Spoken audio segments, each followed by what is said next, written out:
Witam Was w kolejnym odcinku z serii Wasze taczki. Dzisiaj chcemy pokazać Wam samochód, który pewnie już możecie znać. Niektórzy z Was mogli już nim jeździć i jest dość popularny w naszym offroadzie. Ze mną jest Jeep WJ z silnikiem 4.0, a jego właścicielem jest Bartek. Witam.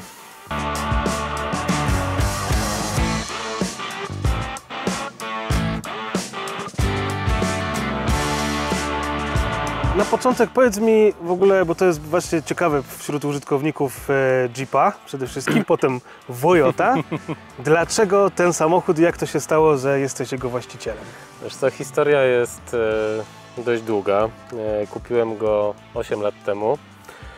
Tak naprawdę miał być to duży, rodzinny samochód z napędem na 4 koła. Wtedy kompletnie jeszcze nie myślałem o tym, żeby go przerabiać.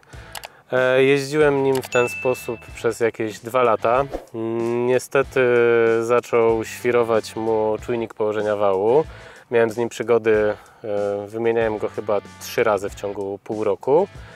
I wtedy stwierdziłem, koniec, nie potrzebuję innego normalnego auta, więc on stanął sobie na parkingu. No i tak sobie stał i stał.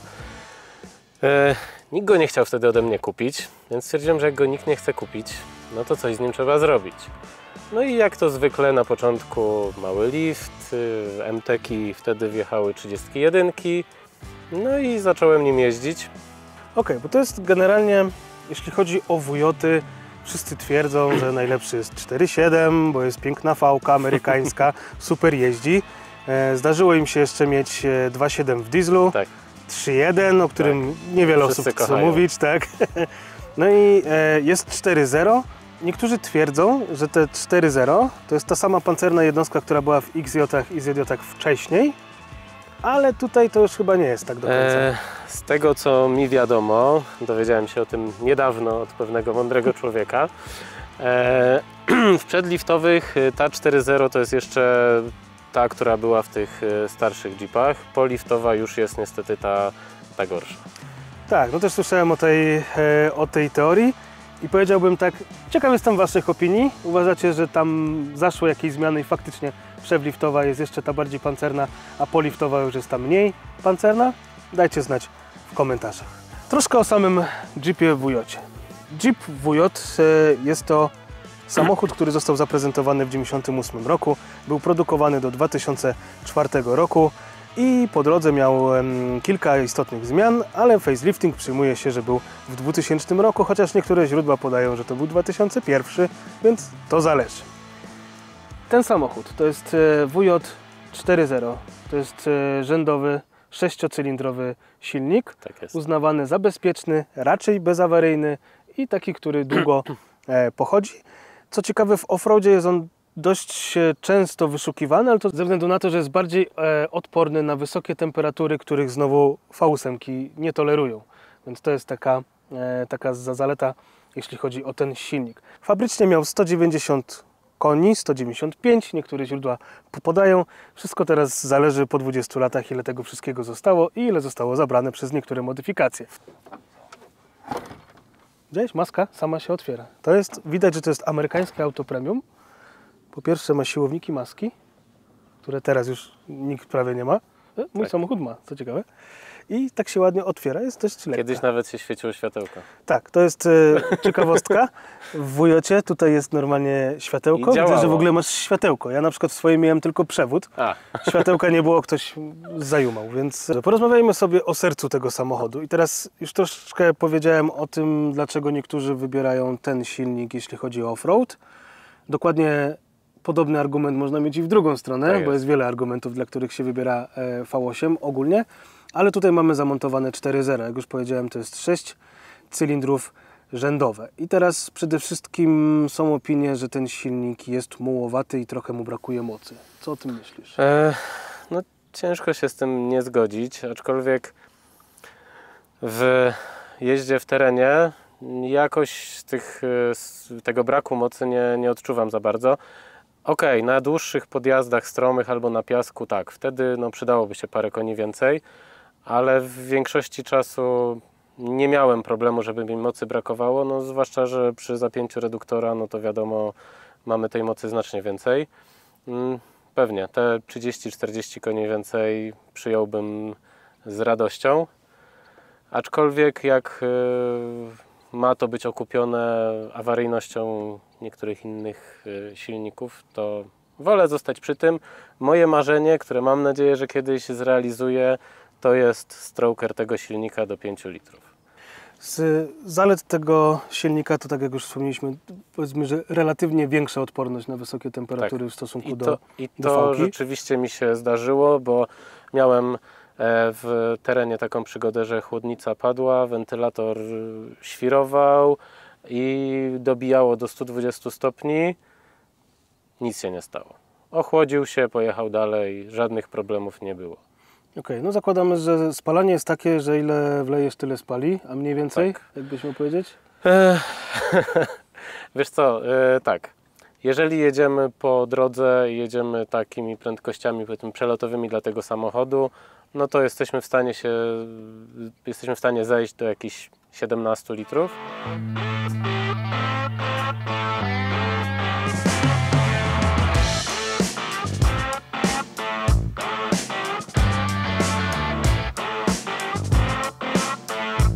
Jeśli chodzi o przypadłości tego motoru, to były często problemy z tłokami, korby, które gdzieś tam próbowały wyjść z silnika. I czy coś w ogóle w związku z silnikiem u Ciebie już miało miejsce? Takich przypadłości na szczęście nie miałem. Miałem bardziej przypadłości z czujnikami, elektroniką, no z tym trochę było problemu. Z czujnikiem położenia wału to najwięcej miałem problemów. Były już w ciągu 8 lat chyba 4 czujniki w tym aucie. Łącznie z tym, że raz było tak, jak wspominałem, w przeciągu chyba miesiąca czy 2 kilka czujników było wymienianych, bo padały po prostu od razu. Ostatni raz było to jakieś 2 lata temu. Zalałem go i powiedział, że on już dalej nie będzie działał. Nie wiem, czy miałeś przyjemność wymieniać w tym silniku czujnik położenia wału. Na szczęście mnie to ominęło. To trzeba mieć rękę złamaną w 6 miejscach, a najlepiej, żeby ona była grubości palca, żeby się do niego dostać, ale jest na to rozwiązanie. Jest przy nogach kierowcy jest otwór mały, którym teoretycznie da się to wymienić. Ja ten otwór powiększyłem. I w tym momencie wymiana czujnika położenia wału w tym samochodzie to jest pół godziny. No, jakbym miał to robić 4 razy, to faktycznie za drugim już bym się zastanawiał. Ja dopiero za 4. I to był ostatni raz, tak? Tak. Widzisz. Powiedz mi jeszcze, bo tutaj wspomniałeś o silniku, wspomnieliśmy o temperaturze i teraz jest tutaj zamontowany wentylator z wiskozą. Tak. Plus w niektórych wersjach były wentylatory elektryczne. Tak.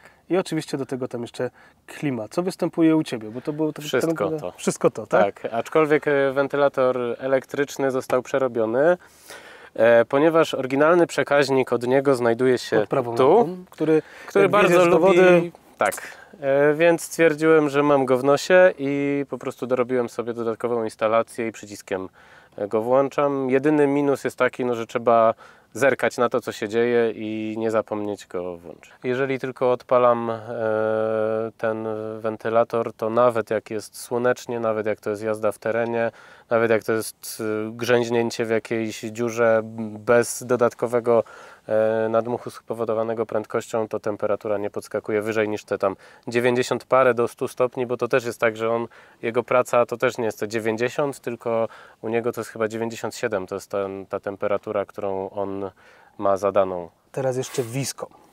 Wisko to też jest rzecz, która często, pytanie czy często, dlatego że te samochody są już wiekowe, czy dlatego, że po prostu jest to rozwiązanie, które lubi zawodzić, ale wisko tutaj może powodować problemy, dlatego że ono już nie działa prawidłowo. I w jaki sposób można łatwo sprawdzić, czy wiskoza jeszcze jest sprawna, czy nie? Trzeba sobie zakręcić. Trzeba sobie zakręcić. Jeżeli zakręcisz i praktycznie oporu nie ma, no to wiadomo, że już jest. To wiskoza jest do wymiany, bo ona tak naprawdę nie będzie się odpowiednio kręcić. Tak by popatrzenie na te rzeczy w swoim samochodzie powinno nam w 100% rozwiązać problem z układem chłodzenia. Dodałbym do tego jeszcze oczywiście mycie chłodnicy, która bardzo lubi się tutaj przez te szerokie żeberka, tutaj syf lubi bardzo wchodzić i jest chłodnica klimatyzacji i potem jest chłodnica właściwa silnika i one lubią się oczywiście zawalić błotem. To jest jedna rzecz, a druga rzecz, którą warto wiedzieć, to jest taka, że jeżeli już samochód osiąga jakąś temperaturę, wentylator nam nie działa albo wiskoza nie działa, to jeżeli chcemy ochłodzić samochód, to po pierwsze nie wyłączajmy silnika, a drugie, jeżeli tylko możemy i mamy, polewamy wodą po chłodnicy. Na pewno nie po silniku, ale po chłodnicy. Wtedy ta chłodnica ma możliwość ochłodzenia i ta ochłodzona ciecz może przejść przez silnik. Po chwili, jak nam temperatura spadnie, wtedy możemy wygasić silnik i zobaczyć, co się stało, albo po prostu stwierdzić, że jedziemy do domu, albo nie. Ok, z tych bolączek, które właśnie tu były, są jeszcze pewnie jakieś, o których nie wspomnialiśmy. Czy coś jeszcze miałeś tutaj? Wiesz co, o dziwo odpukać nie miałem z nim, jeżeli chodzi o silnik, żadnych problemów, nie licząc tego czujnika położenia wału. No wiadomo, chłodnica była wymieniana, bo tam kiedyś powiedziała do widzenia. Ten wąż też kiedyś powiedział mi w trakcie jazdy do widzenia. To było bardzo miłe uczucie, jak nagle zażygało Ci całą szybę i para i wszystko i nagle temperatura właśnie wyskakuje w kosmos. Ale jakichś takich poważnych usterek mechanicznych, jeżeli chodzi o silnik, nie było. Tu jeszcze jest tylko jedna zmiana. A bo tam masz ten. Tak, tutaj zmienione miejsce jest na płyn do spryskiwaczy, bo to też była bardzo ciekawa historia. Na rajdzie na Wykrzyżach mój pilot nagle wyskoczył: wyłączaj silnik, rozwaliliśmy chłodnicę. Nie rozwaliliśmy chłodnicy, rozwaliliśmy zbiorniczek od spryskiwaczy. Tak, bo patrzę, że masz snorkel. Często przy montażu snorkela tam trzeba zmienić miejsce położenia właśnie zbiorniczka do spryskiwaczy, bo tam przechodzi rura do filtra, tak? Tak jest. Jeśli chodzi o napęd w tym samochodzie, jest dość wyjątkowy jak na wersję 4.0, bo rzadko wychodziły tutaj w zestawieniu z przodu dana 30, a z tyłu jest dana 44, gdzie zazwyczaj w wersji 4.0 było z tyłu 35. Tak, dokładnie. Dodatkowo mamy jeszcze tutaj Quadra Drive, więc w teorii mamy te blokady w mostach hydrauliczne, no bo to działa na zasadzie olejowych. To jest takie LSD, tak. Powiedzmy, że wariacja systemu LSD. I teraz dlaczego to jest coś niezwykłego? Ponieważ w wersji 4.0 zazwyczaj był napęd Selec-Track. On miał totalnie otwarte mosty i tam nie było żadnych blokad, czy tam żadnych dodatkowych LSD. Jeżeli chodzi o koło, masz tutaj wsadzone koło 33 cale. Dokładnie. I to jest akurat Cooper? Tak, 285, 75, 16, ET minus 25, czyli to jest, jejku, już nie pamiętam, albo 5 albo 7 cm wysunięte względem oryginalnej felgi. 6 cali liftu, 33 koło wchodzi. Tak jest. Na 4 calach wejdzie nam 32-31,5. Dokładnie. Na 2 calach wchodzi 31. Cali 31. To jest takie bezpieczne, nie trzeba za dużo wycinać i nie trzeba za dużo kombinować. No, jeszcze wszystko zależy, czy ATEK, czy MTEK, bo jak jest MTEK, to on dużo bardziej wtedy o te wszystkie plastiki, o zderzak na przykład. No, zderzak z przodu to praktycznie jest pierwsza rzecz, którą trzeba podciąć. Jeszcze tak, musicie sobie wziąć pod uwagę to, że co gorsze, opony niektórych producentów w tym samym rozmiarze mają inną tak naprawdę średnicę, bo są bardzo różnie liczone. I tak, przede wszystkim plastiki są do wycięcia, czyli ja na 2 calach, żeby wsadzić 31,5, tam to potrzebowałem już wyciąć i z tyłu, i z przodu plastiki. Żeby takie koło tutaj wsadzić, to parę rzeczy trzeba zrobić, nie? Zaczynając od tego, że trzeba oczywiście wsadzić w dłuższe sprężyny i amortyzatory. Tak, znaczy tutaj jest zrobione tak, że sprężyny to są plus 6 cali. One najprawdopodobniej w tym momencie już troszeczkę straciły ze swojej wielkości, no jeżdżą już od 4 lat, więc mogło je troszkę uklepać. Jeżeli chodzi o amortyzatory, jest to zrobione dość budżetowo. Miało być na chwilę i jak to zwykle takie druciarnie zostają na dłużej, czyli jest to Ironman plus 2 cale, ale przedłużony o około 6 cm. Nie brakuje mu tego zakresu pracy, więc jeżdżą i w sumie do takiej jazdy jak ja jeżdżę w zupełności mi to wystarcza. Za to została zmieniona jeszcze cała reszta zawieszenia, ponieważ tutaj mamy long army, Tak jest. czyli dużo dłuższe wahacze. Każdy, kto widział wahacz seryjny w Jeepie, wie, że to się do niczego nie nadaje, bo może ma pół metra, jak go dobrze naciągniemy. No tutaj wahacze, jak się przyjrzymy, mają grubo ponad metr. Są zrobione z grubych rur. No i rzeczywiście jest to wytrzymałe zawieszenie i daje nam zakres pracy taki, jak możemy teraz zobaczyć. Ja dlatego lubię to auto, bo on... Long army, a to wszystko fajnie on po prostu on przechodzi po prostu po... Nie wiem, że po wszystkim, ale naprawdę jak byłem na jakichś, wiesz, rajdach i ludzie do odcięcia, a ja cyk. Na taś-tasiu generalnie Tak. przechodzisz przez to. Ja jestem właśnie zwolennikiem takiego jeżdżenia. Spójrz, jak on fajnie się tak przechyla, on tak mięciutko łazi. Tak. To wszystkie te przeszkody, które on tu robi, a tutaj wbrew pozorom może nie być widać, ale ta droga naprawdę ma głębokie kolejny i jest tutaj krzywo, ale to zawieszenie, pomimo tego, że powiedzmy, że akurat ta wersja pracuje dość głośnie, ale sama praca, skok i amortyzacja naprawdę tutaj fajnie działa. I te long army, bo to jest właśnie ta różnica long armów nad przewaga long armów nad zwykłymi wahaczami, czy to regulowanymi, czy po prostu seryjnymi. W standardzie masz 2 przyguby. Tak, 2 zwykłe przeguby. Tutaj jest teraz zrobione tak, że mamy od strony reduktora podwójny krzyżak z XJ, a od strony mostu jest zostawiony ten przegub, który był tutaj oryginalnie. Sprawdza się to, nie miałem z tym żadnych problemów, nigdy tego nie ukręciłem, więc wydaje mi się, że była to dobra decyzja, żeby zostawić ten zwykły przegub, nie dawać tutaj krzyżaka z przodu. W każdym razie na pewno na 100% powyżej 2 cali wał jest do zmiany. Jeżeli zmieniamy wał na podwójny krzyżak, no to musimy też zastosować flanszę. Tak, jest flansza z ZJ, o ile dobrze pamiętam. Z reduktora nie pamiętam, który numerek.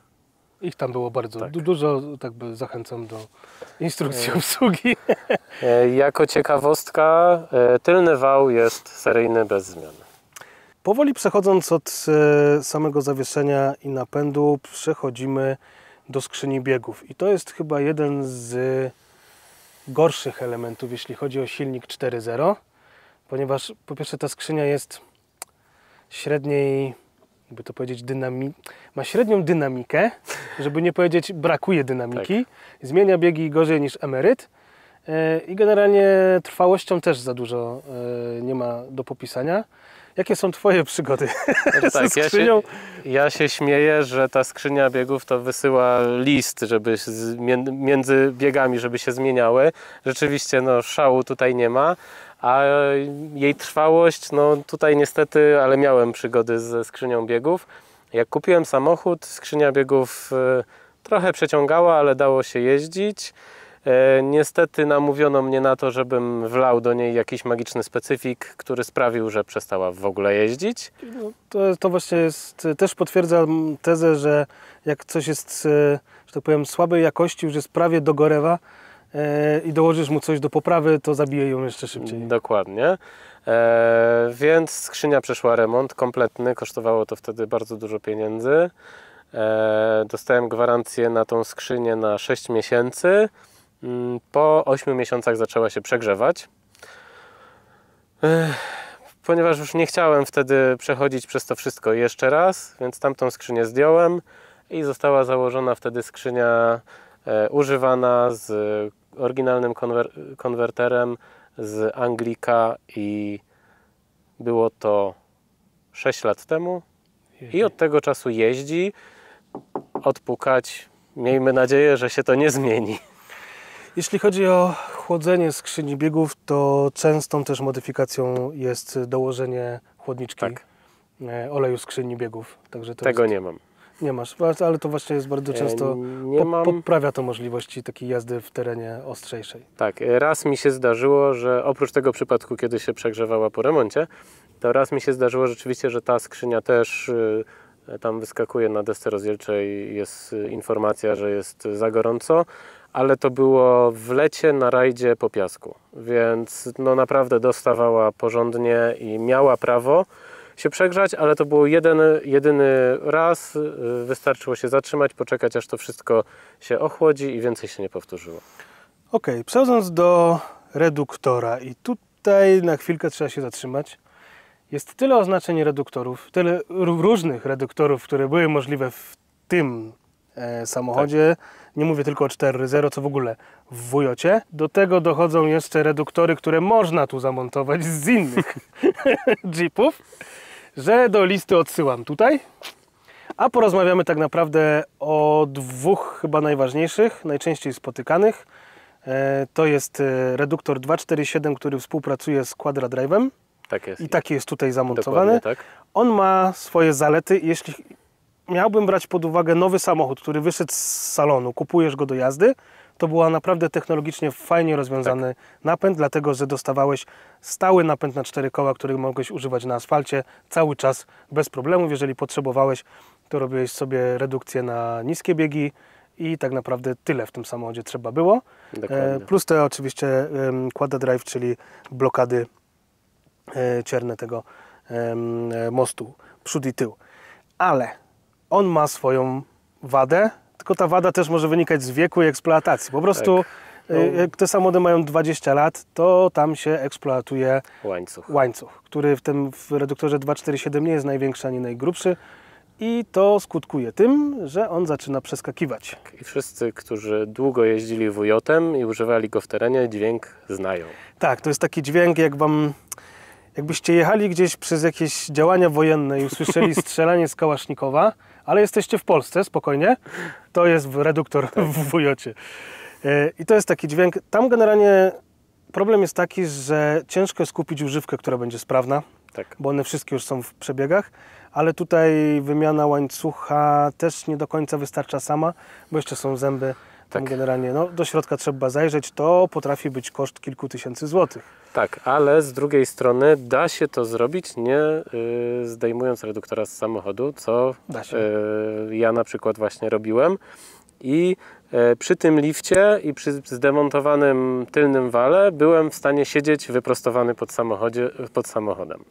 Tak, bo można to zrobić na samochodzie, można też odkręcić, tam trzeba mieć taką, też słaby jest dostęp do złamaną rękę w paru miejscach. 3 śrubek trzeba mieć i złamaną rękę i złamany krótki klucz. Ja pamiętam, że jak pierwszy raz odkręcałem reduktor, to ucięliśmy klucz, bo był za długi, bo się nie mieścił i przeskakiwaliśmy tam. Także... ja robiłem to na samochodzie dlatego, że mi się nie udało odkręcić reduktora. Istnieje na to lek, na ten 247 i ten łańcuch. Niestety trzeba się liczyć z tym, że stracimy coś. Stracimy stały napęd na 4 koła. Jeżeli używamy samochodu typowo offroadowo, to ja bym wziął pod uwagę taką przeróbkę. Przeróbka polega na tym, że możemy zastosować tutaj reduktor 231 i to jest reduktor, który ma stały napęd na tył, dołączany manualnie, ręcznie wajchą napęd na przód i oczywiście niskie biegi. Jaka jest różnica? No różnica jest taka, że jeździmy cały czas tylko z napędem na tył, ale plus jest taki, że ten reduktor praktycznie jest bezobsługowy. Ten łańcuch, który tam jest, nie ma takiej przypadłości, nie wyciąga się, nie przeskakuje i to auto jeździ. Zyskujemy do tego jeszcze oczywiście możliwość podriftowania pod Biedronką, jak ktoś lubi.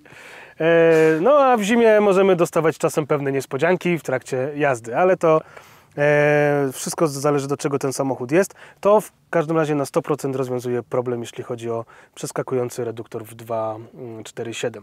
Jeśli chodzi o silnik 4.0, bo już wspomnieliśmy, że to jest dość specyficzne zestawienie.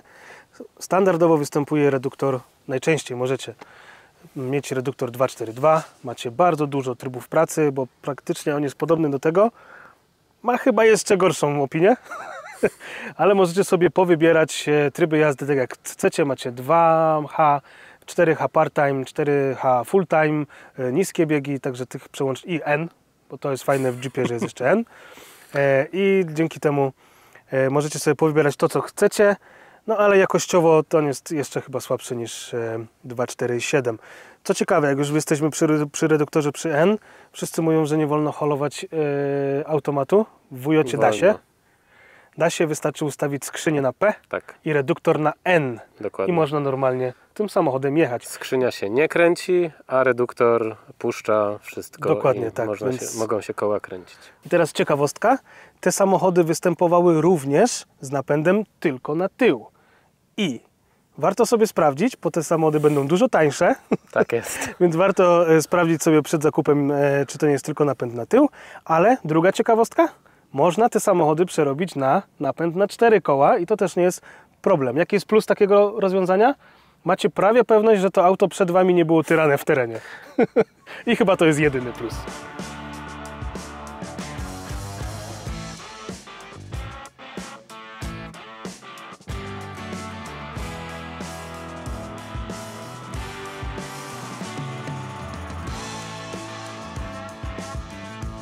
Twój jest generalnie w całkiem niezłym stanie blacharskim, ponieważ te samochody mają taką pewną przypadłość do rdzewienia w kilku miejscach, szczególnie z tyłu. Pierwsza rzecz, którą ciężko jest dostać sprawną na rynku albo kosztuje miliony monet, to jest generalnie osłona baku, która się po prostu z jakiegoś powodu rdzewieje, utlenia, znika. Używane są w słabej jakości. Wiem, że produkuje ktoś osłony. Tak, jest kilka osób, które już się zajęły tym, zajęły się produkcją i można kupić już takie, powiedzmy, offroadowe. Tak jest, ale to nie są tanie rzeczy, wbrew pozorom wydawałoby się, że kawałek blachy. Druga rzecz, gdzie one tutaj często mają przypadłości, to cała tutaj część, czyli te podłużnice z tyłu, to lubi sobie tutaj rdzewieć, łącznie z mocowaniem amortyzatora i to są takie miejsca, na które warto zwrócić uwagę przy kupowaniu. I trzecia rzecz, którą możecie nie zobaczyć na pierwszy rzut oka, ponieważ WJ standardowo ma tutaj takie ładne listwy z tyłu i jak sobie otworzysz drzwi, widzi czy nie widzi? W standardzie macie tutaj taki felc, pod którym zbiera się bardzo dużo syfu i on rdzewieje. I to się tutaj zaczyna tak naprawdę od połowy, czasem nawet dotąd. Całość jest tutaj przerdzewiała gdzieś z tego miejsca od progu. A co jest ciekawe, jeżeli kiedyś odkryjecie, że na przykład w progu macie piankę, to nie znaczy, że ktoś Wam tam wsadził piankę, bo chciał poprawić Wam konserwację. Nie, standardowo w tym modelu jest pianka. Więc jak ją zamoczycie, to potem będzie mokra pianka. To tak przy okazji. A mokra pianka lubi być wilgotna, a wilgoć pewnie nie pomaga korozji. To już wiecie, skąd to się w Wujocie dzieje. I najgorsze w sumie w Wujocie jest tył. Przód w większości jest dość zabezpieczony, tam się takie dziwne rzeczy nie dzieją. Rzeczy z modyfikacji, które powinniście zrobić sobie na początek, bo stałem dokładnie przed tym samym problemem, jak kupiłem Wujota. Mój Wujot był seryjny na dwucalowych podkładkach, czyli standardowo. Ja go podniosłem 2 cale, podniósłbym go być może 4, jak już wspomnieliśmy, tam trzeba zamontować wahacze, wał i tak trzeba zmienić. To rzecz, która jest istotna i to wcale nie mówię wbrew pozorom o wyciągarce, ale mówię o osłonie od spodu chłodnicy, ponieważ jeżeli tutaj będziecie gdzieś przodem uderzać, a auto bez liftu albo na 2 calach, na 4 w sumie też, często lubi zahaczyć sobie tutaj dołem. Tu chłodnica jest bardzo nisko i jesteście łatwo w stanie od dołu wybić chłodnicę tak, że wyskoczy Wam przez maskę. Także to jest takie w okolicach 1000 zł ta płyta jest do kupienia w każdym sklepie meblarskim. Tak naprawdę w każdym sklepie jesteście ją w stanie kupić i zamontować. Dlatego jak już montujecie osłonę, no to płyta pod wyciągarkę aż sama się prosi i załatwia. Dokładnie. Wyobraźmy sobie, że jest rok 1998. W polskich salonach możecie zobaczyć Peugeota 206, który właśnie wszedł do salonów, jakąś tam 306, generalnie jakiś Golf trójka, 4 za niedługo wejdzie do salonów. I macie takie wnętrze jak tutaj, prawdziwe amerykańskie ładne wnętrze samochodu obszyte skórą, z klimatyzacją automatyczną, radiem. Na płyty bywały też zmieniarki. Ja miałem w bagażniku zmieniarkę płyt. Do tego macie pełną elektrykę, podgrzewane siedzenia, 4 szyby, lusterka w elektryce. Generalnie piękny świat amerykańskich samochodów i moim zdaniem on się nie zestarzał. Jest w bardzo nadal fajnym kolorze. Tutaj akurat jest taki beżyk. Spotkać można również czarne i szare wnętrza i moim zdaniem jak na samochód, który ma w tej chwili 25 lat, to naprawdę jest to fajnie utrzymane. Bardzo dużo miejsca tutaj, fajny podłokietnik. Często ciekawostka. W Wujotach nie ma osłony pod kierownicą plastikowej, dlatego że często coś tam niestety elektrycznie trzeba poprawić. Jest tam jedna rzecz, którą prędzej czy później pewnie będziecie musieli wymienić. Mówię tutaj o przekaźniku kierunkowskazów, ponieważ jest to rzecz, która też ze starości niestety pada. Można ją łatwo naprawić, jeżeli się potrafi. Jeżeli nie, można dostać już gotowe, naprawione przekaźniki i to rozwiązuje problem, który się objawia tym, że nie ma po prostu kierunkowskazów. Jeżeli jesteśmy we wnętrzu, to w niektórych jeszcze wersjach było coś takiego jak regulowane pedały przód-tył. No, to już taka jeszcze jedna ciekawostka. Rzeczy, które się psują we wnętrzu, które są kosztowne ze względu na to, że jest bardzo dużo zabawy, to są klapy, czyli blendorsy. One niestety tutaj się psują i przestajecie mieć wtedy ciepłe powietrze i macie tylko i wyłącznie zimne, co może być w zimie dość problematyczne. To nie jest problem na grzewnicy, to jest po prostu ustawienie blendorsów, ponieważ to tutaj wszystko jest elektryczne i to lubi się psuć. Dlaczego jest to kosztowne? Ponieważ żeby wymienić blendorsy, to są dwie szkoły. Jedna to jest jakieś cięcie, jakieś fikołki przez schowki. Druga to jest po prostu ściągnięcie całej deski i wymiana tych prostych elementów, bo to w ogóle kosztuje jakieś może nie 50, ale jakieś generalnie niewielkie pieniądze, kilkadziesiąt, kilkaset złotych, a sama robota to jest 8 do 10 godzin kręcenia. Także zwracajcie uwagę na to, czy macie ciepłe i zimne powietrze ze wszystkich nawiewów, jak kupujecie ten samochód. Chodzi o podsumowanie. No to mamy Jeepa Wujota, bardzo wdzięcznego i popularnego w tej chwili w offroadzie. Moim zdaniem przechodzi drugą młodość, bo samochody, które były używane na daily, oczywiście nadal są w niektórych przypadkach, ale w większości to już jest auto przeznaczone do zabawy offroadowej. I teraz no, trzy popularne silniki 4.0, 4.7 i diesel 2.7. Który wybrać? To tak naprawdę dużo zależy od tego, co chcemy osiągnąć. Jeżeli chcemy mieć prawdziwy amerykański samochód Ankara, no to oczywiście 4.7 V8, pięknie brzmiący silnik, ale tutaj trzeba uważać, bo ewentualny remont może nas troszeczkę po kieszeni pociągnąć. Jeśli chodzi o 4.0, no to jest samochód, który jest odporny na wysoką temperaturę, czego nie można powiedzieć o V8. Do tego jest raczej dobrej jakości, jeżeli mówimy o pierwszych rocznikach produkcji. I tutaj niestety terenowo, bo ten bardziej zaawansowany Quadra-Drive jest już rzadszy. No oczywiście jest coś dla fanów diesla, czyli 2.7, który według mnie też jest wart rozważenia. Niektórzy twierdzą, że tam się coś dzieje, psuje w tych silnikach. No faktycznie jest tam, powiedzmy, problem z jednym wtryskiem, ale to jest wszystko do zrobienia. To nie jest nic bardziej zawodnego niż standardowe po prostu rozwiązania dieslowe. Oczywiście nie wspomniałem za dużo o 3.1, ponieważ jest to dość rzadka wersja. Mało kto chce tym jeździć. Jest owiany legendą zawodności i dużych problemów. Za to bardzo dobrze nadaje się do przeszczepu na BMW. I tutaj bez problemu można sobie przeszczepić M57.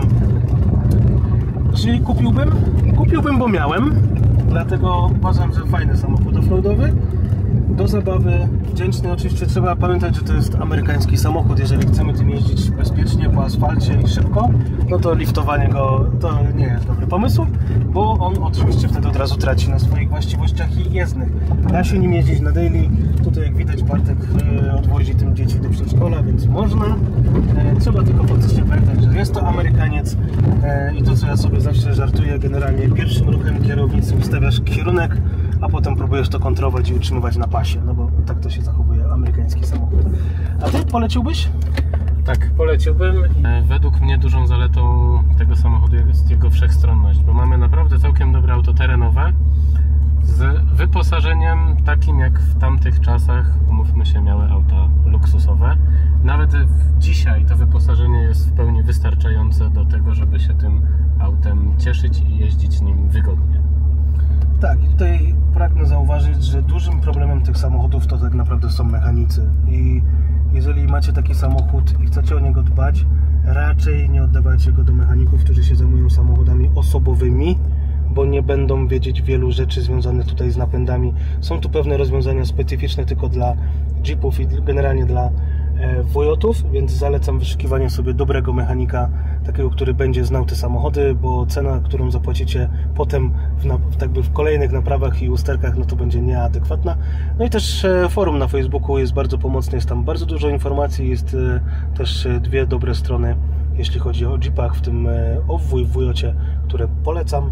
Myślę, że będziecie zadowoleni, jeżeli kupicie dobry egzemplarz i warto taki egzemplarz sprawdzić przed zakupem, żeby ustrzec się tych typowych wad, typowych pobolączek, jakie ten samochód może mieć, no bo lepiej znaleźć taki egzemplarz, do którego już nie trzeba dokładać. Także polecam. A co Ty myślisz o tym samochodzie? Myślisz, że jest wart swojej ceny i opinii? Który lepszy silnik? 4.0, 4.7, prawdziwa V-ka? A może jesteś fanem diesli i nawet tego 3.1?